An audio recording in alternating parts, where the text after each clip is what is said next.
Hello बच्चों, I hope आप लोग काफ़ी अच्छे होंगे। और आज की क्लास में हम लोग पढ़ने वाले हैं स्ट्रक्चर ऑफ एटम। ठीक है, स्ट्रक्चर ऑफ एटम का ये हमारा सेकेंड वीडियो है और फर्स्ट वीडियो का लिंक आपको डिस्क्रिप्शन में मिल जाएगा। फर्स्ट वीडियो में हमने क्या पढ़ा है कि इस चैप्टर को पढ़ने का हमारा क्या स्ट्रेटजी होगा। ठीक है, ये हमारा सेकेंड वीडियो है, हमने पहले ही बोल चुका है। और बच्चों आप लोग इस बात का ध्यान रखिएगा कि जब भी इसे आप पढ़ रहे हो तो अपने आसपास काफ़ी शांति रखिएगा। ठीक है, तो हम स्टार्ट करते हैं। तो मैं हूं आपके साथ विशाल कुमार राजपूत और स्टार्ट करते हैं क्लास 9th का स्ट्रक्चर ऑफ एटम। बच्चों सबसे पहली बात यह है कि अभी तक जो है एटम के बारे में कुछ ज़्यादा जानकारी नहीं थी। ठीक है, अभी तक यानी कि आज की बात नहीं कर रहे, जब ये डिस्कवर हो रहा था जॉन डाल्टन के समय की बात है ये। ठीक है, तो उस समय एटम के बारे में कुछ बहुत ज़्यादा जानकारी नहीं थी और डाल्टन साहब ये कह के गए थे कि एटम जो है ना उसको डिविजिबल नहीं किया जा सकता, यानी कि एटम को और ज़्यादा ब्रेक नहीं किया जा सकता है।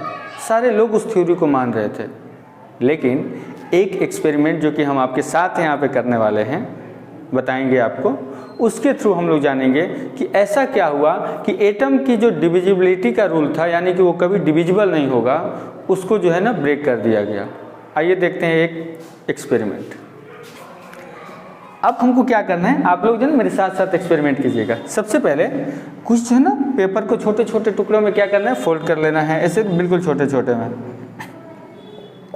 और ये आपको डॉट्स देख रहे हैं, ये आपको एग्ज्यूम कर लेना है कि ये क्या है, छोटे छोटे ना पेपर के टुकड़े हैं। ठीक, आपके पास एक पेन भी होगा, उस पेन को क्या करना है कि बाल में ऐसे ऐसे करना है थोड़ा सा। ठीक है, और फिर उसको ले जा करके उस टुकड़े के पास ऐसे रखना है।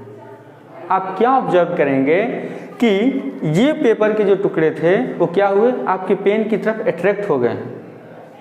है ना मज़े वाला एक्सपेरिमेंट। चलिए दूसरा एक काम कर सकते हैं कि आप जो ना कॉम्ब से जो ना बाल तैयार कर रहे हैं, यानी बाल जो है ना अच्छे से झाड़ रहे हैं। आपको जाना है किसी दोस्त से मिलने और आप बाल अच्छे से झाड़ें, तब तक अचानक वहाँ पे क्या देखते हैं कि छोटे छोटे पेपर के जो टुकड़े हैं वो जैसे ही कॉम्ब के कॉन्टेक्ट में आए वो कॉम्ब की तरफ क्या होने लगे, अट्रैक्ट होने लगे।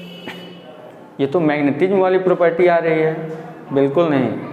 अब साइंटिस्ट के लिए जो है ये एक बहुत बड़ा जो है ना सरप्राइज था कि अरे ये कैसे हो गया। ठीक है, और एटम में ऐसा क्या है कि जो इस पे चार्ज क्रिएट कर दे रहा है, आखिर ये चार्ज आया कहाँ से।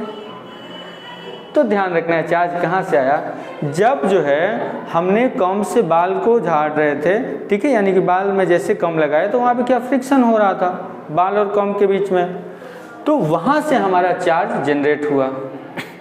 ठीक है, और फिर ये जो कागज़ के टुकड़े हमारे पास थे बच्चों, कागज़ के टुकड़े जो हमारे पास थे वहाँ पे चार्ज कैसे आया। ठीक है, तो ये एक बात ध्यान रखिएगा कि जब कोई भी चार्ज पार्टिकल अनचार्ज पार्टिकल की तरफ आती है तो उस पर चार्ज इंड्यूस्ड करके और उसको क्या करती है, अपने तरफ अट्रैक्ट कर लेती है।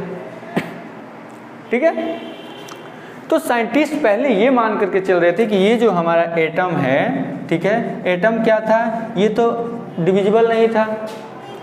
फिर ये चार्ज इसमें आ कहाँ से रहा है, जब एटम डिविजिबल नहीं हुआ तो चार्ज आएगा कहाँ से।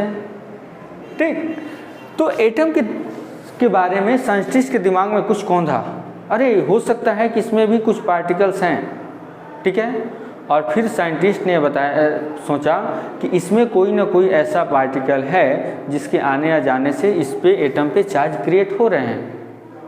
आखिर वो कौन से पार्टिकल्स हो सकते हैं। ठीक, यहीं पे जॉन डाल्टन का जो थ्योरी था कि एटम डिविजिबल नहीं है, वो थ्योरी क्या हो गया, कैंसिल हो गया। यानी कि वो थ्योरी क्या है, गलत है भाई।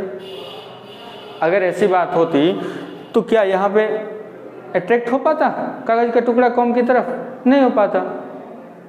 एक बात हमको समझ लेना है जो कि जॉन डाल्टन ने बताया था कि एटम जो है ना डिविजिबल नहीं है, तो यहाँ पे क्या हुआ, कैंसिल हुआ। और बच्चों एटम क्या है हमारा, डिविजिबल है। क्या है, डिविजिबल है। एटम को भी हम लोग ब्रेक कर सकते हैं। ठीक, अब तमाम एक्सपेरिमेंट हुए कि एटम में आखिर इसके अंदर और कौन कौन से जो है एटॉमिक पार्टिकल्स हैं, जिसको कि हम लोग सब एटॉमिक पार्टिकल्स के बारे में जानते हैं। ये सभी एक्सपेरिमेंट को हम लोग देखने वाले हैं कि इलेक्ट्रॉन की डिस्कवरी कैसे हुई, प्रोटॉन्स की कैसे हुई, न्यूट्रॉन्स की कैसे हुई। ये सब एटॉमिक पार्टिकल्स जो है ना हमारे पास, इन सब की डिस्कवरी देखेंगे। लेकिन अभी थोड़ा सा पेशेंस बना के रखिएगा आप लोग। अब आपके सामने बोर्ड पे कुछ पॉइंट्स लिखे होंगे, आपको क्या करना है, वीडियो को पॉज कर देना है और आराम से जो है ना इस पॉइंट्स को लिखना है।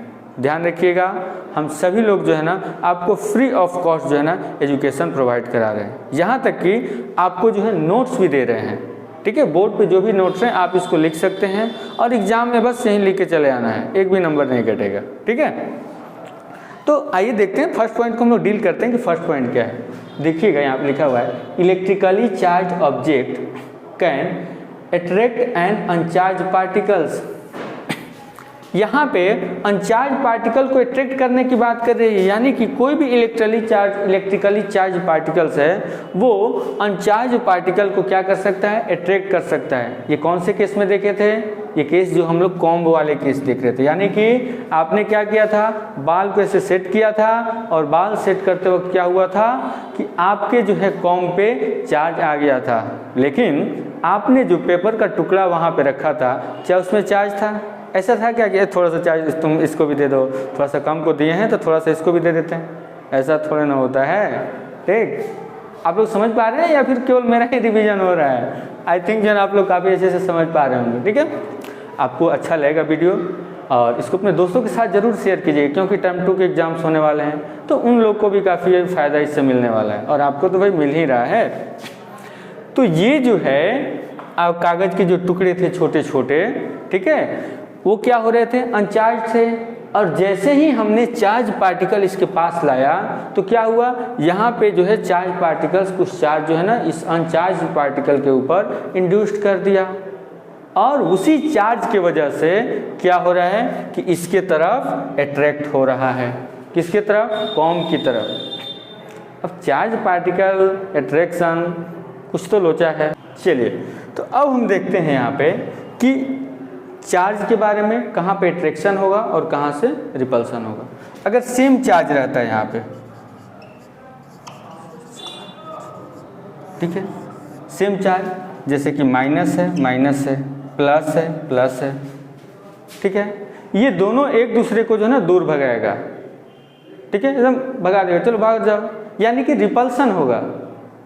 ठीक है, अब जैसे मान लीजिए कि एग्जाम्पल हम लोग लेते हैं कि आप कहीं बस से जा रहे हैं घूमने, सपोज कीजिए आप बस से जा रहे हैं घूमने, एकदम मज़े से जा रहे हैं और बस जो है ना टोटली फुल है।